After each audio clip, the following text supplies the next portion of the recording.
मटियारी में सिंधियाना news network के reporter जानान फ़कीर मौजूब ज़िले मटियारी जोशी शाहपुर गोठ शाहपुर दरपुर के खोसा पाड़े में खोसा बिरादरी के माण्हुनि polio worker lady health worker Shenila और नौशीन ते वहशियाणा तशद्दुद करे पोलियो जी किट और बियो सामान फर करे घर का बाहर कढी छॾियो। लेडी हेल्थ वर्कर जो चवणु आहे त सर असीं अंदर जी दाख़िल थियासीं 5 महीननि जी नंढड़ी मुंहिंजी पोलियो जा कतरा पियारिया त छोकिरी वेठी त बेसे कोन हुई थोरो अखियूं फिरी वियसि अचा त जीअं हुनजी अखियूं फिरियूं माई असांखे मारणु लॻी असांखे धिकारी ॾेई असांजी बदियूं लाइ असांखे ॿाहिरि ॿिन्ही खे कुटियो अथसि ॾाढो कुटियो अथसि असांजा वार पटे असांखे घर मां मथे उघाड़ो करे कटे असांखे किटू पुरे रखी छॾियूं आहिनि। वाह इहो ॾिसो हिन जो बयानु आहे ऐं महिरबानी करे असांखे जिन ते ताईं ज़हर खणी आयूं असीं ॿारनि खे ॿियनि खे पियारिया आयासीं न।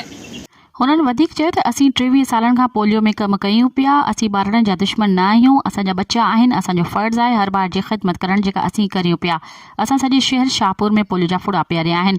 कंहिं ॿार खे तकलीफ़ न पहुती आहे। पोलियो वैक्सीन महफ़ूज़ आहे। असीं महफ़ूज़ न आहियूं। असीं secretary health, director health, deputy commissioner Matiari, district health Matiari खां मुतालबो था कयूं त असां सां इंसाफ़ कयो वञे।